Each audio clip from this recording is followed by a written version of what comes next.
अस्सलाम वालेकुम all friends. उम्मीद करता हूँ कि आप सब खैरियत से होंगे।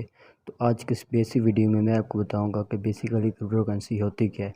अभी आप क्रिप्टो ट्रेडिंग करना चाहते हैं, आपको यही नहीं पता क्रिप्टो करेंसी है क्या, ये कैसे बनी, कैसे वजूद में, इसके फ़ायदे नुकसानात क्या हैं, तो आप इसमें ट्रेडिंग कैसे करेंगे। इसलिए ये ज़रूरी है कि हम इसकी बेसिक जान लें कि बेसिकली क्रिप्टो करेंसी होती क्या है। तो सिंपली क्रिप्टो करेंसी की डिटेल आपको बता दूँ कि ये एक डिजिटल करेंसी जो डिसेंट्रलाइज मैनर, मतलब ये है कि इसे का कोई मालिक नहीं, इसे कोई चला नहीं रहा, बल्कि ये एक कंप्यूटर पे चलती है। डिफरेंट कंप्यूटर होते हैं, उन पे इसके कोड्स रन कर रहे होते हैं, और एक सॉफ्टवेयर होता है, सॉफ्टवेयर बेस ये चल रही होती है।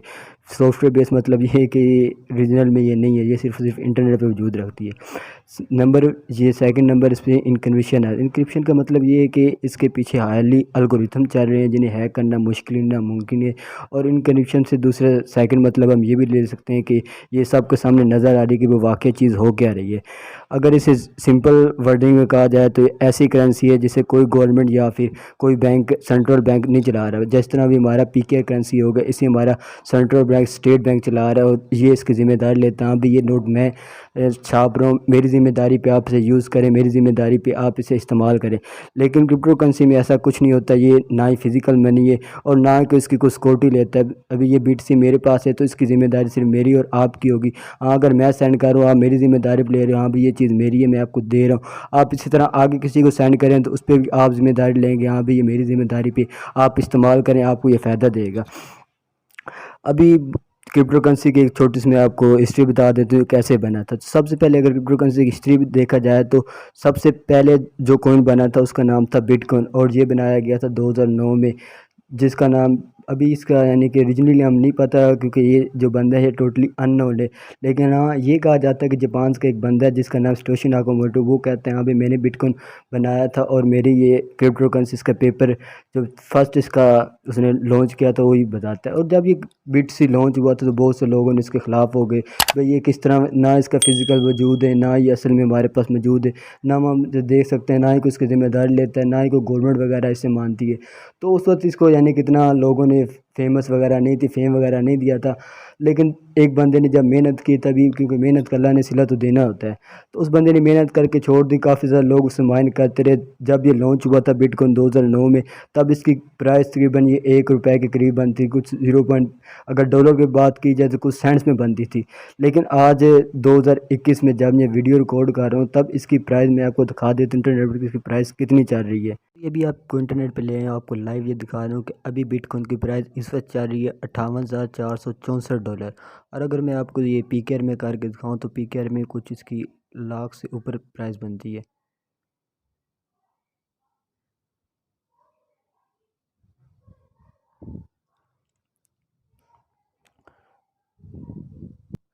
तो अभी पीकेआर में देखें तो इसकी कीमत बन रही तकरीबन 89,000 बन रही, यानी कि तकरीबन इसकी 90,000 रुपीज़, 90 लाख इसकी कीमत अभी बन रही है। और जब अगर आपको मैं ये इसके मैक्सिमम ग्राफ में दिखाऊं तो यहाँ पे ये देखें, इसकी कीमत स्टार्ट हुई थी ये ज़ीरो से, आप देख रहे हैं ये ₹0 से भी कम था जब ये आया। तो उसके बाद ये 2018 में ऊपर गया, फिर उसके बाद अगेन ये डाउन चला गया, डाउन जाने के बाद फिर 2020 में ऊपर गया।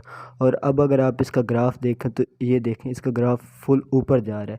अगर ये 5 ईयर की हिस्ट्री देखें, मैं आपको हिस्ट्री इसलिए दिखा रहा हूँ ताकि आपको पता चल जाए कि ये चीज़ बड़ी कैसे, ग्रो किस तरह और कहाँ से शुरू हुई थी।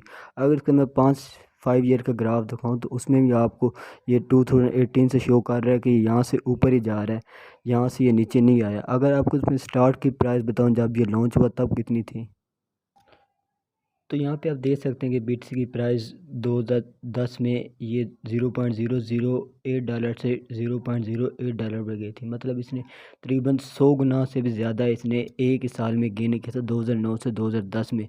अभी आप देखें वही करेंसी जो 0.00 मतलब $1 से भी कम थी, $1 के 1 सेंट से भी कम थी, और वही करेंसी अब $58,000 में चल रही है। तो सोचें अभी ये इसने क्रिप्टो करेंसी ने किस तरह दुनिया को रेवोल्यूशनाइज कर दिया, किस तरह दुनिया में तरक्की बर्पा कर गई। अभी अगर अभी लिहाज देखा जाए 2009 और 2021 को कंपेयर किया जाए तो मोस्टली अब तकरीबन 90% दुनिया ये क्रिप्टो करेंसी को अपना चुकी है। मोस्टली जो कंट्रीज़ है वहाँ पे सेंट्रल बैंक में क्रिप्टो करेंसी एज आ करेंसी यूज़ हो रही है। लेकिन बदकिस्मती है हमारे पाकिस्तानियों की कि हम इसे समझ नहीं पाए और ना इसे हम आगे अपना रहे हैं। अभी अगला तरीका ये आता है कि हमने हाँ, तो अभी आपने क्रिप्टो करेंसी को जान भी लिया, इसको समझ भी लिया, इसकी प्राइस भी देख ली, इसकी हिस्ट्री भी देख ली। अभी अगला बात ये आती है कि हम इसे कमाएँ कैसे या किस तरह हम इसको हासिल करें क्रिप्टो करेंसी को। अभी समझ तो लग गई होगी कि इसने किस तरह दुनिया में इनकलाब लाया और किस तरह ये फ़ायदेमंद है। अगर आप भी सोच रहे हो, अगर मैं 2000 में 1 बिटकॉइन 2009 में 1 बिटकॉइन लेकर रख लेता, तब तक तो मैं शायद अरबपति हो चुका होता था। लेकिन वो कहते हैं ना, गुज़रा वक़्त हाथ नहीं आता। हाँ, ये भी नहीं कह सकते कि भई अभी आगे बिटकॉइन और ऊपर नहीं जाए, यहाँ पे रुक जाएगा। ये एक ऐसी करेंसी, यानी कि ऐसी इंडस्ट्री है क्रिप्टो करेंसी, जिसका फ्यूचर हमेशा अप की तरफ है, डाउन की तरफ नहीं है। लेकिन ये भी नहीं समझना कि मैं आपको ये कह रहा हूँ क्रिप्टो करेंसी में जाए, लेकिन समझ लें। अगर आप समझ के करेंगे तो यकीन जाने आपको बहुत फ़ायदा होने वाला है। तो क्रिप्टो करेंसी को अर्न करने के, हासिल करने के कुछ तरीके हैं। जो सबसे ज़्यादा मोस्ट फेमस है वो यूज़ किया जाता है माइनिंग।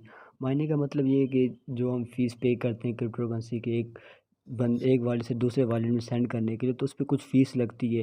एल्गोरिथम होते हैं, वही जो माइनर्स होते हैं उसको सोल्व करते हैं, डिफरेंट पावर्स और हैश रेट यूज़ करके उसको सोल्व करते हैं, और जो वहाँ पे पावर लगी होती है, जो हमारी फ़ीस होती है, वो उन्हें एज़ अ रिवार्ड मिल जाती है उस एल्गोरिथम को सोल्व करने की। तो दूसरा तरीका ये है कि कंप्लीटिंग टास्क। इसमें ये होता है कि डिफरेंट वेबसाइट पे वो उन्होंने दिया होता है, उस पे ऐड वॉच कर सकते हैं, सर्विस वगैरह, और कुछ ऐप्स होते हैं जिनमें कॉस्ट कहाँ इसी तरह कुछ काम करके सर्विस वगैरह करके हम इजीली इसे एंड कर सकते हैं। और तीसरा जो मोस्ट इंपॉर्टेंट है, जो हमने यूज़ करना है ट्रेडिंग में, वो है बाइंग यूजिंग फाइट करेंसी। मतलब ये है कि हम अपने पैसे यूज़ करके यूएसडी या फिर अपने जो पीकेआर है, इसको यूज़ करके इसे बाय किया जाए और उससे प्रॉफिट लिया जाए। क्योंकि इसने जाना अब ही ने, आज अगर BTC $58,000 का, तो हो सकता है ये कल 2-4 दिन बाद 60,000 पे चला जाए। तो हमने इसे आज बाय करके रख लेना है, जब हमें अच्छा प्रॉफिट हो वहाँ पे सेल कर देना है। और जो एयर ड्रॉप्स फोर्ड, यानी कि ये मोस्ट इंपॉर्टेंट है। जब भी कोई नई कोइन लॉन्च होता है या कोई भी नया आईसीओ वगैरह कोइन लॉन्च करते हैं, तो सबसे पहले उसको प्रमोट करने के लिए, यानी कि मार्केट में इन करने के लिए उसकी प्रमोशन करते हैं, जिसे एयर ड्रॉप कहते हैं। तो उस एयर ड्रॉप में वो हमें कुछ मखसूस हिस्सा देते हैं, भाई हम आप हमें प्रमोट करें या अकाउंट बनाए, हम आपको इतने कोइंस देंगे। तो ये एक बेस्ट स्टेज होता है एयर ड्रॉप्स। लेकिन ये ज़रूरी नहीं कि हर एयर ड्रॉप रियल हो। 80% एयर ड्रॉप फेक हो तो 20% रियल होते हैं, और वो 20% अगर हम ले लेना, उस 20% में 10% मिल जाए, तो यकीन माने ये ज़िंदगी बदल देते हैं। कुछ एयर ड्रॉप ऐसे हैं जो मैंने खुद देखे हैं। एक एसएफई कॉइन लॉन्च हुआ था, उसकी प्राइस अननोन थी, मतलब उसकी प्राइस बताई नहीं गई थी।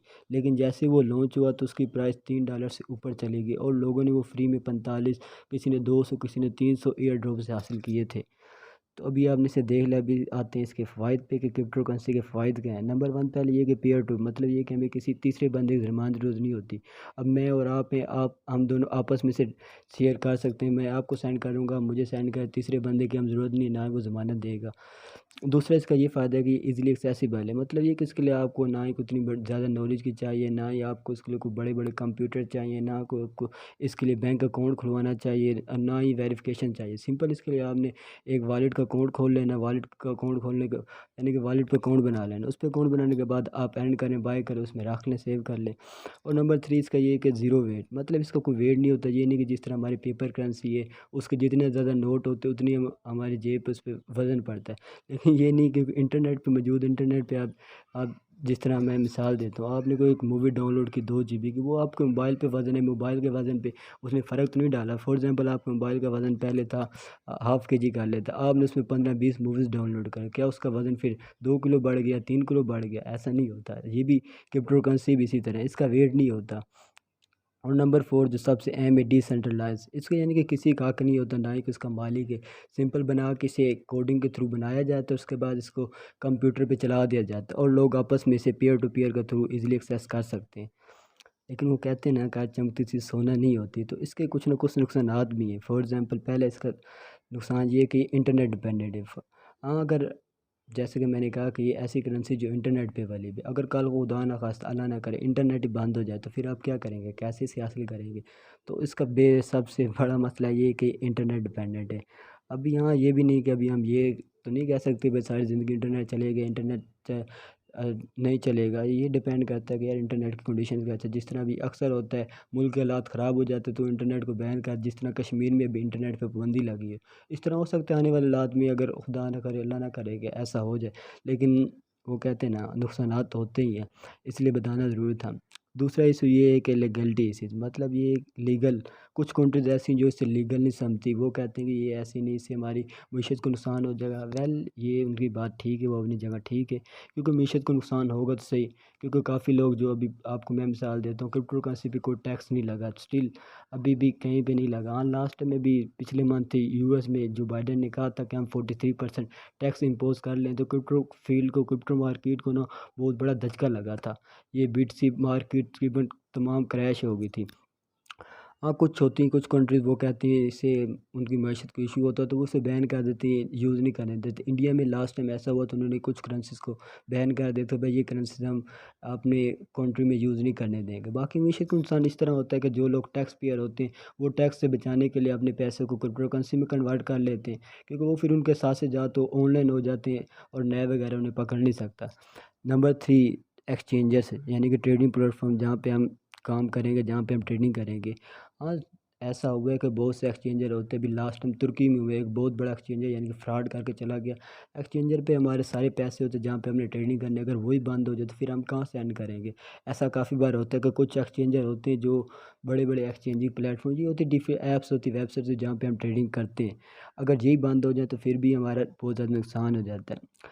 और नंबर 4, इर्रिवर्सिबल ट्रांजैक्शन, मतलब ये क्रिप्टो करेंसी में जो भी आप ट्रांजैक्शन करते हैं ना, अगर आपने एक वॉलेट में कर दी, चाहे वो सही है गलत है, वो ट्रांजैक्शन आपके अकाउंट से डिटेक्ट हो जाएगी, आपके बैलेंस से ख़त्म हो जाएगी, आपसे बैलेंस ट्रांसफ़र हो जाए। अभी अगर आपने वॉलेट गलत डाला है तो वो आप कभी भी वापस नहीं ट्रांजैक्शन आ सकती, मतलब इसके ट्रांजैक्शन ऐसी है, पत्थर पे लकीर बन गई, वो कभी नहीं मिटेगी। ठीक हो गया ना, तो इसके ये नुकसान थे।